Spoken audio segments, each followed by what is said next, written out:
Okay, let's begin. So हमने नया form introduce किया था फिर, which is diametric form, है ना? So what is diametric form of circle? Diametric form of circle में you will be given end points of diameter, right? अगर आपने को end points of diameter दिया हुआ है, तो अपन directly equation of circle find कर सकते हैं, right? So diametric form. If you have been given end points of circle, we can directly find equation of circle. अगर मान लीजिए x1 y1 है और ये x2 y2, right? So equation of circle is given by क्या formula है इसका? Simple, it's very simple, x minus x1 into x minus x2 plus y minus y1 into is equal to, very simple, isn't it? और you see this actually looks like x minus alpha x minus beta, isn't it? तो ये x1 x2 जो है वो point of, actually you see, imagine this can also be viewed in a different way. कैसे? एक line पास हो रहा, एक और सर्कल पास हो रहा. अगर मान लो line is intersecting a circle at 2 points, but actually ये x1 x2 y1 y2 are actually roots basically है उनका जो point of intersection है. Then आपको निकालना है equation of circle passing through those 2 points as endpoints of diameter. All you do is कि x में quadratic बना लो और y में quadratic निकालो, दोनों को डायरेक्ट ऐड करो. As simple as that, right? Okay, fine. और हमने ना, moreover, you won't be asked a direct question. आता होगा सीटी में, आता होगा, लेकिन बीच में ना they always twist questions. कैसे कि एक आधा क्वेश्चन, चलो let's try first question. Right. Find equation of circle. Find EOC directly. Find EOC passing through 1, 2 and 3, 4. Passing through 1, 2 and 3, 4 and having least radius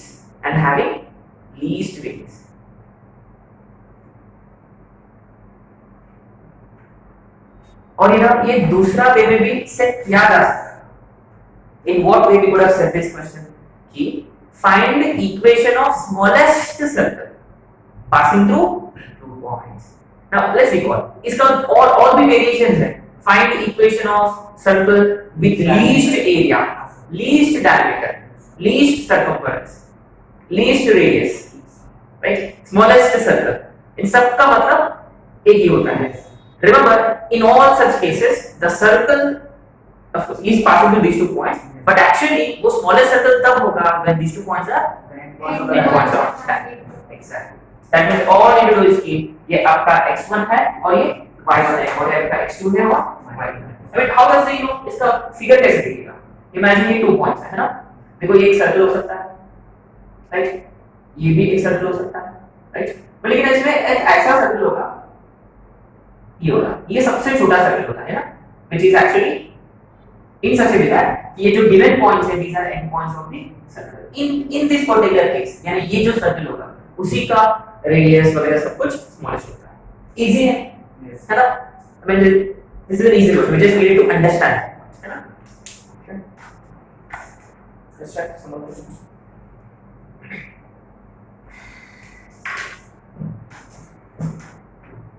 Question number 2.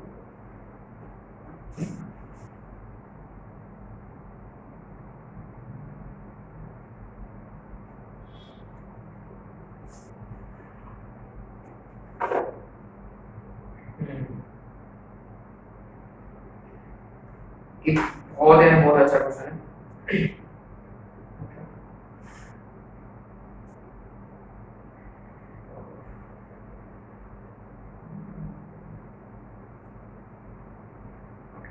Try this question. Question number 2. Adam. Find the locus of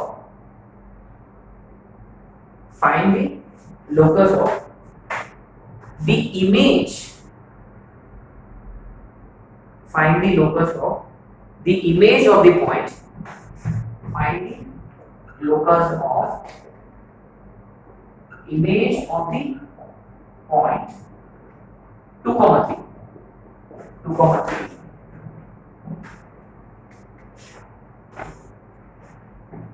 3 in the family of lines, in the family of lines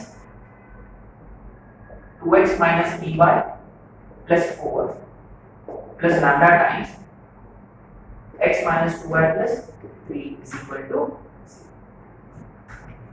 अपन करने वाले back to back questions based on family of lines, है ना। ये थोड़ा सा relatively easy question है, these two are strictly advance level questions, है ना। ये मेंस लेवल के हो गए छोटे मोटे क्वेश्चन, बस x1 y1 डाल दो आगे आंसर, ऐसे क्वेश्चन हो गया। अभी आप लोग बहुत सोचना पड़ेगा, राइट। ओके, तो आपको को पता है कि ये फैमिली ऑफ लाइंस का मतलब यहाँ इसमें कितने लाइंस है, infinitely many, but what is unique about all the family of lines, they all pass through one fixed point, and that point is basically point of intersection of two lines. Can you see that?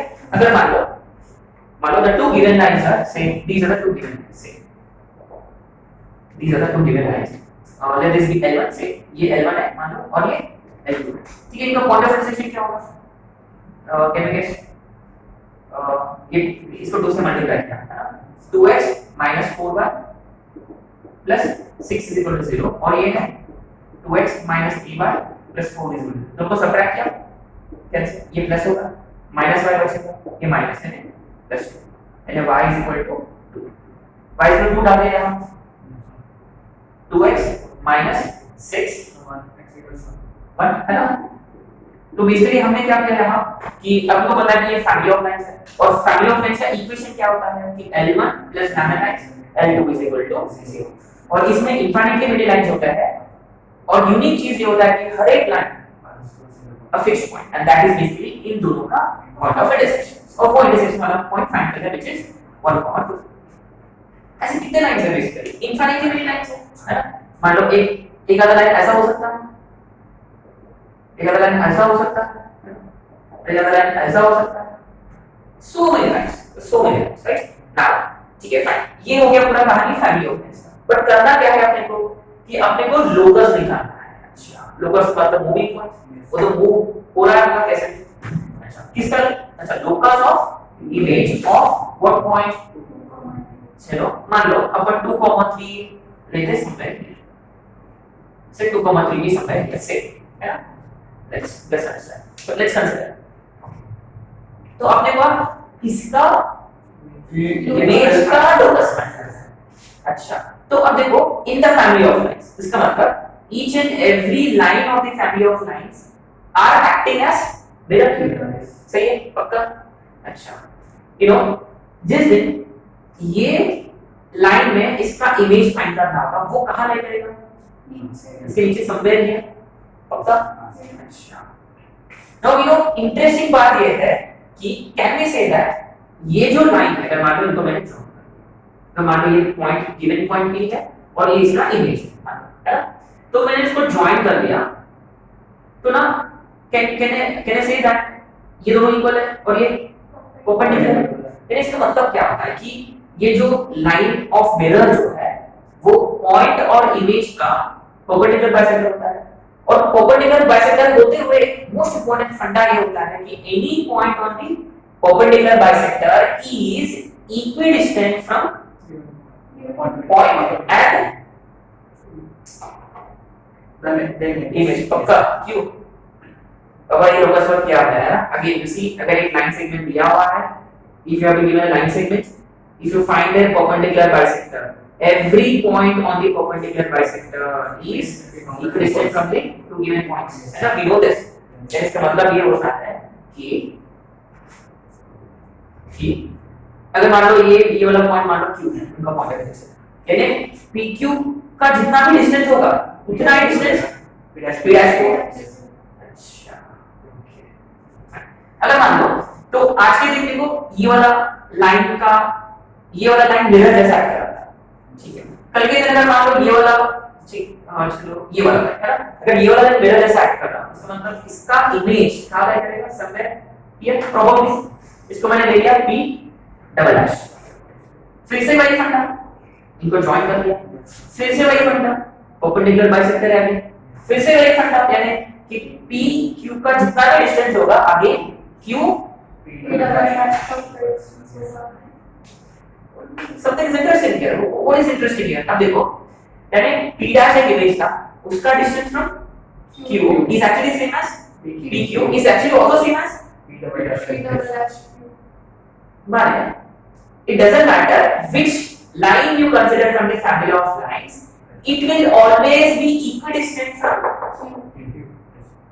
अच्छा, यानी कहने से कि ये सारे ये जो है ये कहाँ घूम रही थी, इसके लिए सर्कल में घूम रहे हैं with this point as center and radius is equal to the distance pq. Okay, यानी basically locus of image of this point in the family of lines is actually circle. Very interesting, isn't it? यानी आपने को यहाँ कुछ calculation कुछ भी नहीं किया आपने, तो क्या रिकॉल किया आपने कि परपेंडिकुलर बाइसेक्टर बड़ा फंडा है कि परपेंडिकुलर बाइसेक्टर पे कोई भी पॉइंट कंसीडर करो वो लाइन सेगमेंट का एंड पॉइंट से इक्विडिस्टेंट होता है। अच्छा, यानी doesn't matter which line acts as mirror, कि P का उस लाइन का इमेज हमेशा उतना ही डिस्टेंस पर रहेगा Q से जितना P रहेगा उससे।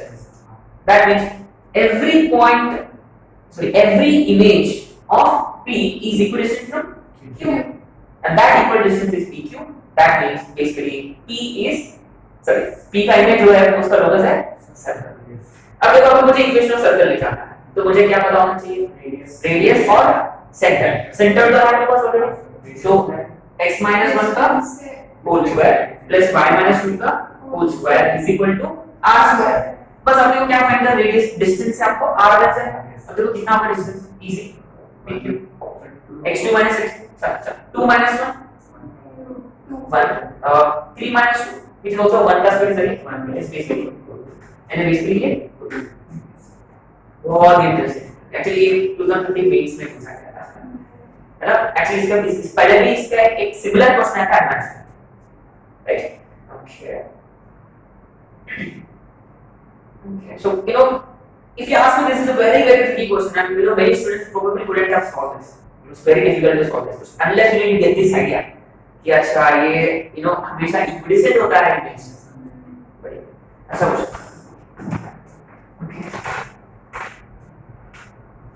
Fine, let's try this one.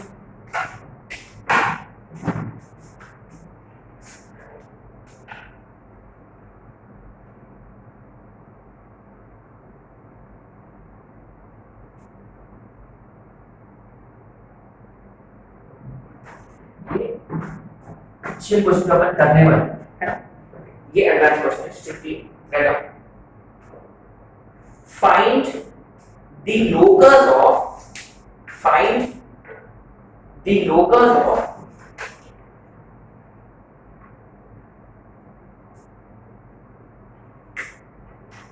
point of intersection of find the locus of point of intersection of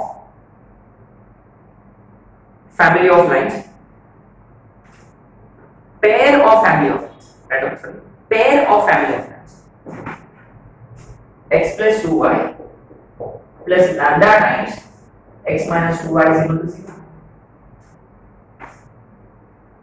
and x plus y minus 2 plus mu times x minus 2 is equal to 0. If they intersect orthogonally, now this is interesting, orthogonal। now orthogonal का मतलब उनका जो intersection का जो angle जो है वो 90 degree होना चाहिए ना। ऑर्थोगोनल इंटरसेक्शन में मतलब the two lines are perpendicular to each other, है ना। ऑर्थोगोनल का मतलब I'd like to write 90 degree, intersect at right angles। तो यहाँ ना इंटरेस्टिंग बात है, how many pair of lines आते हैं, सॉरी family of lines आते हैं, two pairs of family of lines। अच्छा, तो ये एक family of lines है और ये एक family of lines है। you know when family of lines, you know when I read this word, the first thing that comes to my mind is कि अच्छा उनका point of intersection क्या है। तो पहली बात ये कि point of intersection फाइंड करें। अच्छा, तो यार ये दोनों का इंटरसेक्ट होंगे ओरिजिन में, ऑब्वियसली क्यों, ये कहां से पास होगा, ओरिजिन से, ये भी यानी ये अगर मान लो ये L1 है, L1 L2 का है अगर मान लो, और ये L2 L3 है इसमें, है ना, इसमें L1 L2 है और इसमें L2 L3 है, तो L1 L2 कहां इंटरसेक्ट हो रहे हैं, ओरिजिन पे 0,0 से, और इसमें कितने लाइंस हैं, बहुत सारे लाइंस हैं, इनफाइनाइटली लाइंस हैं, मान लो ये L1 है और ये, ठीक है, ये पहला फैमिली ऑफ लाइंस का कहां है। अच्छा, और इसमें कितने लाइंस हैं, बहुत सारे लाइंस हैं ना। Similarly let's look at second family of lines। अच्छा, अभी यहां पे कंसीडर करूंगा, अच्छा इनका कोऑर्डिनेट क्या है, अच्छा ये तो already x is equal to 2 है ना, L3 is x is equal to 2, यानी इनका कोऑर्डिनेट ऑलरेडी 2 कॉमा समथिंग, यहां 2 डालेंगे 0 यानी 2 कॉमा 0। अच्छा ये तो x एक्सिस बन गया है ना, ये तो x एक्सिस पर ठीक है, और इसमें भी कितने लाइंस हैं, बहुत सारे, और x is equal to तो एकदम वर्टिकल होता है, राइट, और ये वाला लाइन x प्लस y ऐसा कुछ होता है, रैंडम है ना, अपने को एग्जैक्ट ड्रॉ करने की कोई जरूरत नहीं है, पेयर्स कंसीडरेशन करना है।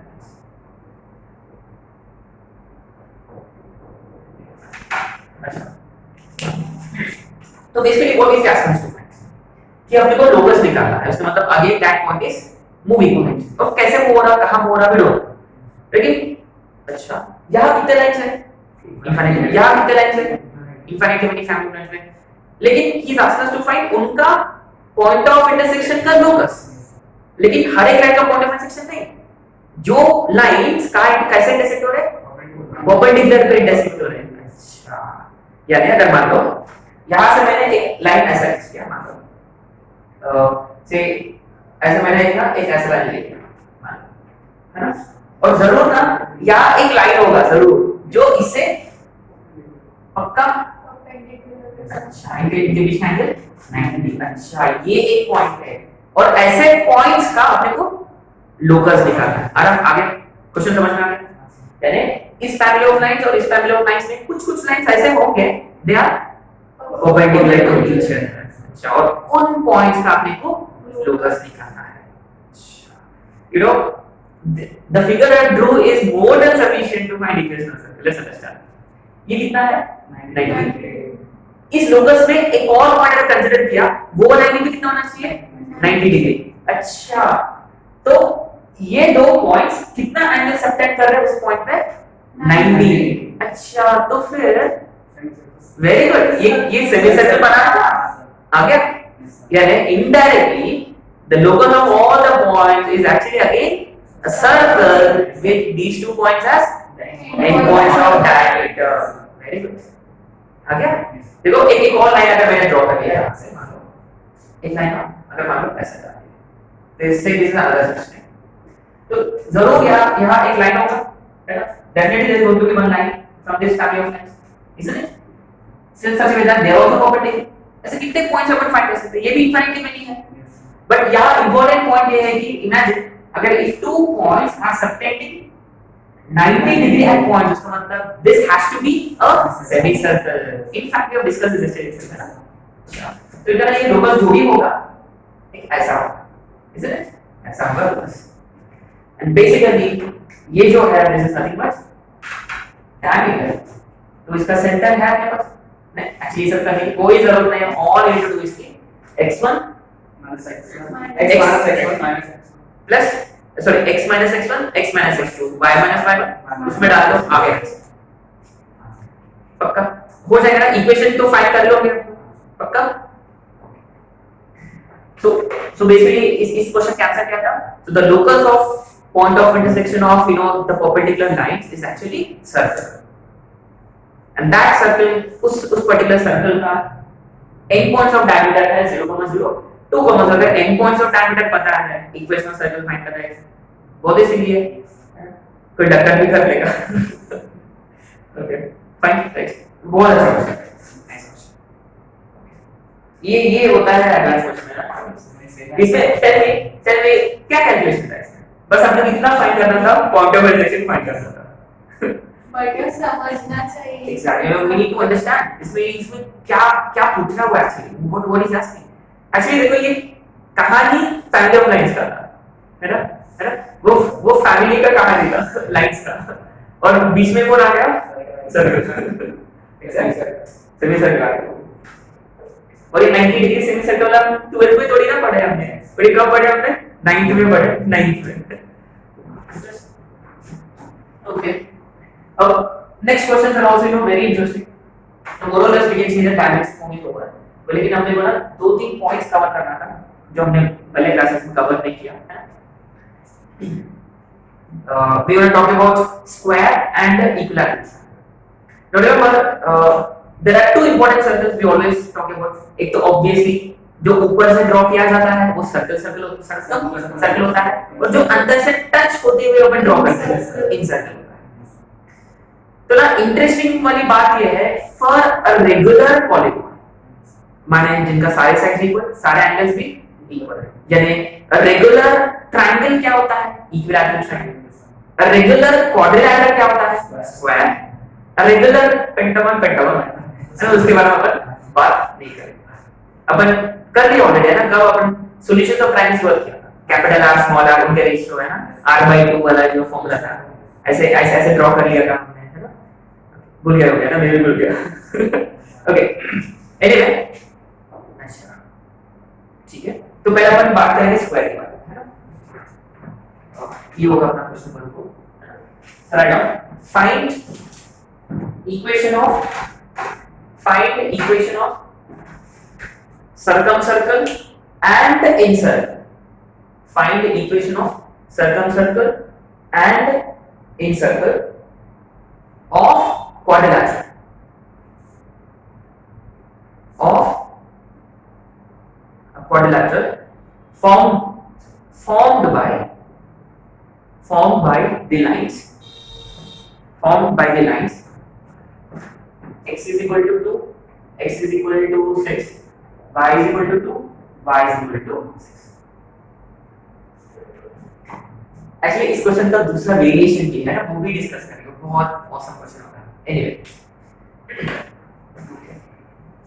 नाउ आपने नोटिस कर लिया होगा कि ऑल ऑफ देम आर जैसे कि ये mutually perpendicular to each other है क्योंकि ये वर्टिकल लाइंस है और ये और उनके बीच का गैप भी सेम. देखो इनके बीच का गैप 4 इनका बीच का गैप उसका मतलब ऑब्वियसली कौन सा क्वाड्रेंट बन रहा है स्क्वायर बन रहा है ना नो डाउट. ठीक है ये मान लो x = 2 है और ये x = 4 है और मान लो सॉरी 6 ये y = 2 और ये y = 6. चारों के लाइंस तो ये x = 2 x = 2 y = 2 y = 6. सही है तो ना अच्छा अपने पास ये पॉइंट है क्या तो द वेरी फर्स्ट थिंग अच्छा मेरे पास स्क्वायर का वर्टेक्स है क्या 2 ऑब्वियसली ये ये 2 का मान है. अच्छा तो स्टूपिड क्वेश्चन है. अच्छा ये वाला पॉइंट है क्या 6 का मान ये वाली पॉइंट 6 का मान और ये वाली पॉइंट 2 का मान. तो इससे पहले भी एक स्क्वायर वाला क्वेश्चन किया था कि इंटरेस्टिंग बात ये होती है स्क्वायर है इसमें कि उसका जो भी सेंटर होता है यानी जहां डायगोनल्स मीट होते हैं या बाइसेक्ट भी होते हैं और वही जो पॉइंट है वो सर्कम सर्कल का as well as in circle का सेंटर होता है isn't it?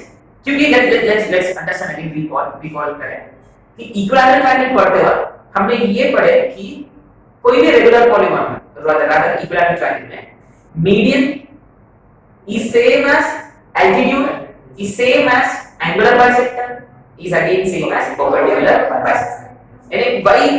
यानी वो जैसे कि मूवीज में ड्यूअल रोल है ना वो कुछ मूवीज में ना तीन एक साथ में अभी इसमें ना 4 एक साथ में यानी all of them like twins triplets quadruplets है ना एक लाइन 4 जैसा पैटर्न. अच्छा उसका मतलब अब देखो सारे परपेंडिकुलर बाइसेक्टर्स का पॉइंट ऑफ इंटरसेक्शन पता है कि वो होता है सर्कमसेंटर और मीडियंस का point of intersection centroid altitudes का orthocentre and angular bisectors का इंसेंटर. अच्छा अगर वो सारे सेम है तो ये चारों के चारों पॉइंट्स भी सेम होना चाहिए. वो सारे के चारों पॉइंट्स कोइंसिडेंट होते हैं यानी सर्कमसेंटर माने same as incentre same as orthocentre same as centre. ये इतना तो आपको पता है. And the same thing actually works in case of square as well. Square में भी circumcenter is actually same as incenter. अच्छा, तो मुझे सर्कम सर्कल निकालना है, इन सर्कल का इक्वेशन निकालना है, तो मेरे पास एक्चुअली अगर एक का सेंटर निकाल लिया तो दूसरा का सेंटर वही है। एंड इंटरेस्टिंग पॉइंट इज कि अगर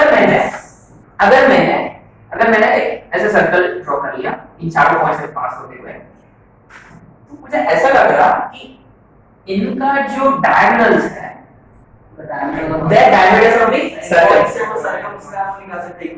एग्जैक्टली, यानी उनका जो पॉइंट ऑफ इंटरसेक्शन है भाई सेंटर। Very good. अब देखो या either you consider this two point और you consider this two, it's up to you. अगर मान लो ये दोनों ले लिया, it is nothing but 4 comma. अच्छा भाई आपके पास तो ऑलरेडी क्या है, सर्कम सेंटर आ गया। अच्छा आपके पास सर्कम रेडियस है क्या? Is it obvious? कोई भी length, is it? Take any length, right? अच्छा अगर मान लीजिए ये तो कैपिटल आर होता है ना, this is basically your capital R. अच्छा तो अपने पास ना यू नो इंटरेस्टिंग बात ये है कि this is where we talk about is there a relation between side of square and the circum radius. Understand? देखो ये तो राइट एंगल ट्रायंगल है। अगर मान लो ये a है, this is nothing but 4, isn't it? और ये कितना है? ऑब्वियसली स्क्वायर है बाबा, 4। ये भी कितना होगा? तो ये डायगोनल है क्या अपने पास? डायगोनल स्क्वायर कितना होता है? √2 टाइम्स साइड, पक्का 4√2। अच्छा ये तो उसका आधा है, ये तो इसका आधा है। यानी अगर मान लो अपने पास साइड ऑफ स्क्वायर, अगर मान लो साइड ऑफ स्क्वायर इज 8, तो इसका डायगोनल कितना होता है? डायगोनल होता है √2 टाइम्स है, और डायगोनल का डायगोनल इज डायमीटर और उसका आधा is radius. What radius? Circum radius. मैंने कैपिटल आर यूज किया ताकि अपन इन रेडियस के लिए अपन स्मॉल आर यूज करें। इसका मतलब is nothing but capital R 2 R. सही है? Diagonal is diameter, diagonal is diameter, it's actually 2 times radius. It is nothing but 2 times side.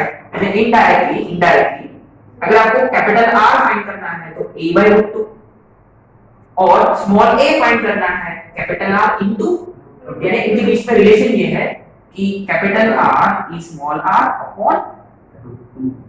अच्छा यानी अगर अपने पास साइड स्क्वायर का साइड पता होगा तो उससे अपन तुरंत क्या फाइंड कर सकते हैं? सर्कम रेडियस फाइंड कर सकते हैं। एक्चुअली ये कोई याद करने वाली कोई चीज नहीं है, but you should be able to do this. कैसे?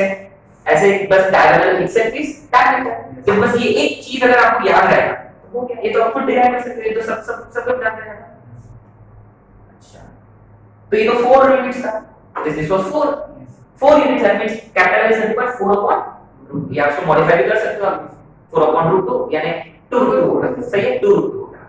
तो इस पर्टिकुलर केस में साइड ऑफ स्क्वायर तो 4 यूनिट्स है, therefore capital R is 4/√2 and basically 2√2 units। अच्छा तो अपने पास है सर्कम सर्कल का इक्वेशन, क्या उसका centre 4,4। What is equation of circum circle? x - 4 का होल स्क्वायर प्लस -4 का होल स्क्वायर इज इसका स्क्वायर व्हिच इज 8। अच्छा तो ये हो गया कहानी किसका? सर्कम सर्कल का। तो ना हमने बहुत कुछ कर लिया इन सर्कल को ऑलरेडी। अब मुझे ना इन सर्कल ड्रॉ करना है। इन सर्कल कैसे ड्रॉ होगा? वो अंदर से सारे साइड्स को टच होते हुए ये ड्रॉ करना है। यानी how it look like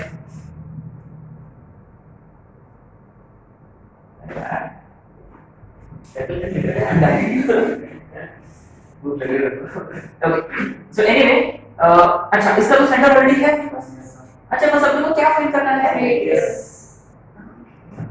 very interesting. ये क्या है अंदर वाला सर्कल का? Diameter.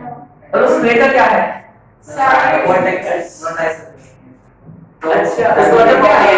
Side of square is actually diameter of in circle. अच्छा यानी कहने से कि इन रेडियस इज आधा किसका? साइड का। आगे पक्का? यानी यू नो मैं ये ड्रॉ कर लूंगा, इससे क्या पता चलेगा कि आपने को इन सर्कल का जो भी डायमीटर है वही खुद साइड ऑफ स्क्वायर है। डायरेक्ट और भी अगर मुझे बात करना है इन सर्कल के बारे में, incircle in this particular case इसका भी सेंटर क्या है? 4,4 है। And interesting remember always keep this in mind, in radius is always half of side of square. Capital R is a/√2 right. ये तो इजी है, तो इसका मतलब इसमें कितना होगा 2 यूनिट्स, सही है। दैट मींस x - 4 का होल स्क्वायर प्लस y - 4 का whole square is equal to.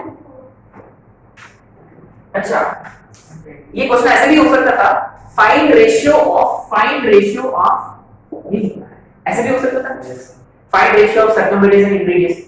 All we do is what can we say, ये क्या है स्मॉलर है और ये भी क्या है तो स्मॉलर है। अरे उसका मतलब ये क्या होना चाहिए स्मॉलर, रूट 2 टाइम्स स्मॉलर, पक्का।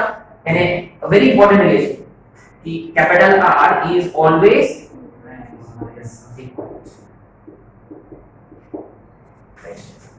अच्छा।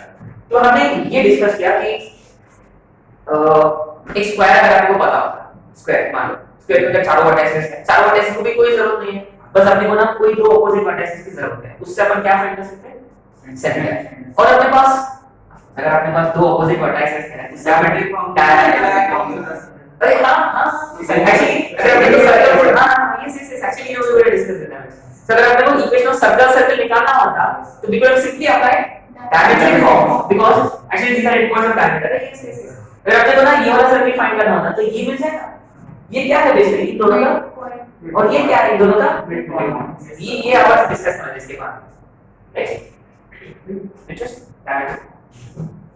तो डायमेट्रिक फॉर्म यहां पे भी अप्लाई हो रहा है बेसिकली, है ना। अच्छा, सो यू नो इस क्वेश्चन से हमने ये क्लियर किया कि अगर अपन सर्कल को इंस्क्राइब कर रहे हैं इनसाइड अ स्क्वायर या सर्कल सर्कमस्क्राइब कर, I mean we are circumscribing a square. A circle circumscribes a square. So we have a relation between capital R and side of square.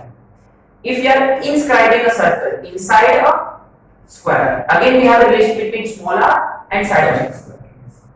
Right? No, this was right. Anyway, question itself was very easy. आराम से कर सकते हैं, direct form से भी कर सकते हैं। ये वाला यहाँ अपने को थोड़ा फोकस करना है। आगे बढ़े। अभी अपन डिस्कस करेंगे इसके बारे में, इक्विलैटरल ट्रायंगल के बारे में।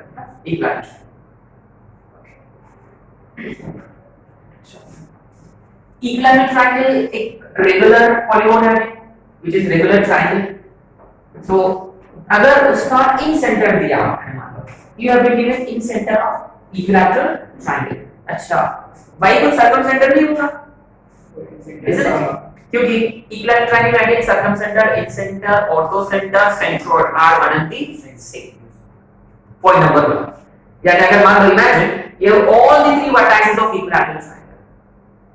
If you are asked to find centroid, circum center, in center, ortho center, so इनमें से point number 1 ये सारे सेम है, तो इनमें से मुझे बस एक कोई ना एक सेंटर निकालना है। तो I always prefer finding centroid. Q average of x coordinates, average of y coordinates, that's it, right? अच्छा, ये second important point है, you know, if all the three vertices are given, we should always prefer finding centroid to all others, right? तो इससे ना y equal क्या होता है, इन centre हो गया, y इक्वल सर्कम सेंटर हो गया। अच्छा, सर्कम सेंटर इन सेंटर है तो we should be able to find equation of circum circle and equation of in circle। अच्छा, लेकिन एक प्रॉब्लम है, क्या रेडियस नहीं पता, we don't know radius yet। उसके लिए क्या पता होना चाहिए, side of equilateral triangle. Remember we need side. जे जो सर्कल ना क्या बोलते हैं, स्क्वायर वाला केस में भी अगर आपको ना इन सेंटर या सर्कम सेंटर दिया हुआ है, but still we need inradius and circumradius, तो we need a side of square. So same here, अगर मैंने this will be your question number 5, सही है। say मान लो you have been given an equilateral triangle, right? So obviously we should be able to draw circumcircle and we should also be able to draw incircle, है ना। incircle touches all the sides and circumcircle passes through all the vertices, है ना। of course we know this, तो आपने ये determine कर लिया, अगर आपके पास तीनों भी वर्टाइसेस है, उसका मतलब मान लो आपके पास इन सेंटर भी है और सर्कम सेंटर भी है, दोनों से फाइन। बस अपने को ना डिटरमाइन करना है कि relation between capital R, small r and the side of equilateral triangle. the very first thing that comes to my mind is the altitude. Remember, अगर मैंने ऐसे परपेंडिकुलर ड्रॉप कर दिया, यहाँ से पास होगा, और मुझे पता है कि ये जो पॉइंट है, अगर मान लो अगर ये इन सेंटर है, इसका मतलब भाई सर्कम सेंटर है, और वही सेंट्रॉइड है, और centroid yes divides altitude in the ratio. और मुझे पता है ये क्या है, ये क्या है, what is this? Radius of circle. Radius of circum circle. अच्छा, और ये क्या है? Radius of Radius circle. of encircle. अच्छा, तो कैपिटल आर जो है वो हाइट का 2 पार्ट्स, अच्छा स्मॉल आर जो है वो हाइट का 1 पार्ट, यानी कहने से कि कैपिटल आर जो है वो 2h/3 एंड स्मॉल आर जो है वो कहने से पक्का, क्योंकि हमने हाइट को 3 पार्ट्स में डिवाइड किया, उनमें से 2 पार्ट्स कैपिटल आर का और 1 पार्ट स्मॉल आर का, और आपस में h और a के बीच में रिलेशन है, बीच में कि v नो की height of equilateral triangle is, यानी अगर आपके पास इक्विलैटरल ट्रायंगल का साइड पता है तो इमीडिएट अपन क्या फाइंड कर सकते हैं, और हाइट से अपन फाइंड कर सकते हैं capital R as well as small r. ये जो इंपॉर्टेंट रिलेशन है। उल्टा अगर आपको ना मीडियन का लेंथ दिया हुआ है, उसका मतलब मान लो एल्टीट्यूड है, understand, if you have been given side we can find altitude, उससे अपन फाइंड कर सकते हैं स्मॉल आर कैपिटल। रिवर्स क्या होता है कि आपको इक्वेशन ऑफ सर्कम सर्कल दिया हुआ है, you have been given equation of circum circle, अच्छा तो इक्विलैटरल ट्रायंगल का एरिया निकाल, तो रिमेंबर इक्विलैटरल ट्रायंगल का एरिया का क्या फॉर्मूला होता है, 2/3/4 इनटू a स्क्वायर, सही है, इसलिए आपको साइड चाहिए। आपके पास क्या है, अगर इक्वेशन ऑफ सर्कम सर्कल दिया हुआ है तो मतलब आपके पास कौन है, सर्कम रेडियस से कैपिटल आर, बस इमीडिएटली कैपिटल आर से h से a से a आगे, यानी इट डजंट मैटर अगर आपको ना लेंथ ऑफ मीडियन दिया हुआ है, बट लेकिन मीडियन का मतलब एल्टीट्यूड ही तो होता है, सही है। अगर आपको ना लेंथ ऑफ मीडियन दिया हुआ है and you are asking for equation of circum circle, let's understand length of median is say for example 3a, एक question about statement, length of median is 3 times a small है, या एक काम करते हैं 3 यूनिट्स, चलो मीडियन का length है 3 यूनिट्स, और आपको फाइंड करना है इक्वेशन ऑफ सर्कम सर्कल, और सर्कम सेंटर ऑरिजिन दिया हुआ है, सर्कम सेंटर इज ऑरिजिन, तो h k तो है आपके पास, बस अपने पास क्या नहीं, कैपिटल आर है, बट रिमेंबर अपने पास क्या है, मीडियन का लेंथ है, ये कितना यूनिट्स का है 3, उसका मतलब ये कितना होगा 2, उसका मतलब कैपिटल इज डायरेक्टली, तो बेसिकली ये बहुत इंपॉर्टेंट रिलेशन है, there have been consistently asking questions based on this concept, so we need to know कि अच्छा इंसर्कल कैसे इंस्क्राइब करें इक्विलैटरल में, और सर्कम सर्कल कैसे ड्रॉ करें, और उनके बीच में क्या रिलेशन है, एंड इंटरेस्टिंगली उनके बीच में क्या रिलेशन है, लेट्स अंडरस्टैंड। ऑब्वियसली देखो r is nothing but 2 times capital is 2 times 4 R, इसलिए तो ये 2 पार्ट्स है और ये तो ये इसका डबल है, इजंट इट, एग्जैक्ट, तो एक क्वेश्चन करेंगे फटाफट, है ना, ये घर पे करके लाना है, क्या कल करेंगे क्वेश्चन, कल कर लेंगे, है ना, और I will try, right now, write this question. If 2 vertices of equilateral triangle are, if 2 vertices of equilateral triangle are -1, 0 and 1, 0, -1, 0 and 1, 0, and its third vertex lies above x-axis, x-axis, आपको समझ में आ गया, -1, 0, 1, 0 मतलब कौन सा एक्सिस पर है, x पे, उनके बीच का डिस्टेंस कितना है 2 यूनिट्स, यानी आपके पास ऑलरेडी क्या है स्मॉल a है, बराबर, स्मॉल a साइड ऑफ है इक्वल ट्रायंगल यूनिट्स, तो तीसरा वर्टेक्स कहां लाई करेगा, y एक्सिस पर लाई करेगा, सही है, So x axis y axis पे क्यों, इक्विलैटरल ट्रायंगल, ये एल्टीट्यूड है ना, अच्छा वो ऊपर भी हो सकता है या वो दो इक्विलैटरल ट्रायंगल्स पॉसिबल, लेकिन इस पर्टिकुलर क्वेश्चन में इसे स्पेसिफिकली इन्होंने मेंशन किया it lies above x axis. right, then find equation of its circumcircle and incircle, find equation of its circumcircle and incircle। इसमें इंटरेस्टिंग वाली बात यह है कि इसका जो भी एल्टीट्यूड है वही y कोऑर्डिनेट है थर्ड वर्टेक्स का, सही है पक्का। बेस है कितना 2 यूनिट्स, हाइट कितना होगा √3/2 * 2 which is √3, उसका मतलब थर्ड वर्टेक्स है 0, तीनों भी वर्टाइसेस है। इन सेंटर इन सर्कम सेंटर निकालना है, what will I find centroid, तीनों भी वर्टाइसेस है अपने पास, सेंट्रोइड निकाल लिया तो खींच को मत आ गया, बस अपने को क्या चाहिए एक रेडियस और तो एल्टीट्यूड तो h तो √3 है, तो कैपिटल आर है अपने पास, फाइंड कर पाओगे पक्का 100%, बहुत अच्छा क्वेश्चन है, बस कर लेना कैलकुलेट, ठीक है चल कल मिलेंगे, ठीक है।